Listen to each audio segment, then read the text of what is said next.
नमस्कार दोस्तों, एक बार फिर से आपका स्वागत है स्टिलवेज न्यूज़ चैनल पे। और दोस्तों आज हम बात करना चाह रहे हैं फादर ऑफ मॉडर्न कंप्यूटिंग कहे जाने वाले एलान ट्यूरिंग के बारे में। दोस्तों एलान ट्यूरिंग का जन्म 23 जून 1912 को लंदन में हुआ था। दोस्तों बचपन से इनको मैथमेटिक्स और साइंस में बहुत इंटरेस्ट था। दोस्तों इन्होंने अपने जीवन काल में एक एनिग्मा मशीन को कंट्रोल करने के लिए एक ऐसी मशीन बनाई जिसके थ्रू आराम से इनक्रिप्ट होके ये जर्मन के जो भी मैसेज था उसको इजीली डिक्रिप्ट कर सकते थे। दोस्तों जब वर्ल्ड वॉर सेकेंड स्टार्ट हो गया था तो जर्मनी के पास कम्युनिकेशन के लिए एक एनिग्मा मशीन हुआ करती थी जिसको इनक्रिप्ट कर पाना बहुत मुश्किल था, क्योंकि इनके जो स्पेशल कोड होते थे वो पहले साइफर टेक्स्ट के थ्रू इनक्रिप्ट हुआ करते थे। फिर जहाँ भी ये कोड जाते थे उसको डिक्रिप्ट भी एक की के थ्रू करता था और जर्मन समझ जाते थे कि उन्होंने क्या लिखा हुआ है। आसान भाषा में इसको ऐसे समझ सकते हैं कि जैसे मैं आपको कुछ बोलना चाह रहा हूँ पर्टिकुलर पर्सन को, और उनको मैंने पहले से कोई की दी है जिसके थ्रू वो फाइंड कर सकते हैं कि मैं उनको क्या बोलना चाह रहा हूँ। ऐसे ये मशीन काम करा करती थी और ये इतनी कारगर थी कि जर्मन इससे ईजिली वर्ल्ड वॉर में सारी कंट्रीज़ कैप्चर कर पा रहे थे अपने सीक्रेट वर्ड्स के थ्रू। तो दोस्तों सबसे बड़ा चैलेंज जो इंग्लैंड के पास था वो था एनिग्मा को कैसे ना कैसे कंट्रोल कर पाना, एनिग्मा के मैसेज को कैसे ना कैसे डिक्रिप्ट कर पाना।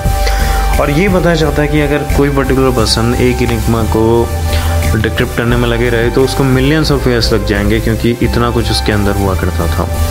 तो क्योंकि ये काम इंसान के थ्रू पॉसिबल नहीं था तो एलान ट्यूरिंग ने सोचा कि क्यों ना इसको मशीन्स के थ्रू पॉसिबल करा जाए। तो एलान ट्यूरिंग लग गए एक ऐसी मशीन बनाने में जो एनिग्मा को ईजिली कंट्रोल कर सकती हो। और दोस्तों कंप्यूटर वर्ल्ड पे एलान ट्यूरिंग की एक बहुत फेमस मशीन है जिसको बोला जाता है ट्यूरिंग मशीन, जो कि माना जाता है सारी प्रॉब्लम सॉल्व कर सकती है। ये मशीन पर्टिकुलरली आज करके नए एआई के युग के थ्रू है, जिसमें एक कंप्यूटर को एक पर्टिकुलर रूम में रख दिया जाता है और वहाँ जितने सारे लोग हैं वो अलग अलग डायरेक्शन से आवाज़ निकालेंगे और मशीन को रिकॉग्नाइज करना पड़ेगा कि वो एक्चुअली में आवाज़ कहाँ से आ रही है। ये तो रही एलान ट्यूरिंग की मशीन की बात, लेकिन जो एनिग्मा मशीन को कंट्रोल करने के लिए इन्होंने मशीन बनाई उसी को मॉडर्न डे का कंप्यूटर भी बोला जाता है, इसीलिए इनको मॉडर्न फादर ऑफ कंप्यूटर के नाम से भी नवाजा जाता है। दोस्तों इसके बाद जब ये मशीन पूरी तरीके से बन गई तो ब्रिटिशर ईजी से डिक्रिप्ट कर पाए जो भी जर्मन आर्मी उनको सेंड करा करती थी। इसके थ्रू इन्होंने वर्ल्ड वॉर का टाइम बचाया। ये माना जाता है कि एनिग्मा को डिक्रिप्ट करने के बाद 2 साल का वॉर का टाइम बच गया और उसके बाद जर्मनी को सरेंडर करना पड़ा।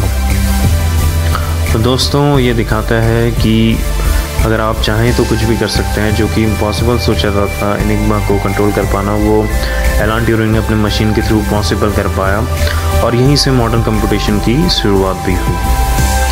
बहुत बहुत धन्यवाद हमारे साथ बने रहने के लिए और ये सब सुनने के लिए। आपका ऐसे ही हमारे पे आभार बनना चाहिए। इस वीडियो को ज़्यादा से ज़्यादा लोगों तक पहुँचाइए, इसको शेयर करिए और ज़्यादा से ज़्यादा लोग तक हमारी कहानी पहुँचाने में हमारी मदद करिए। धन्यवाद।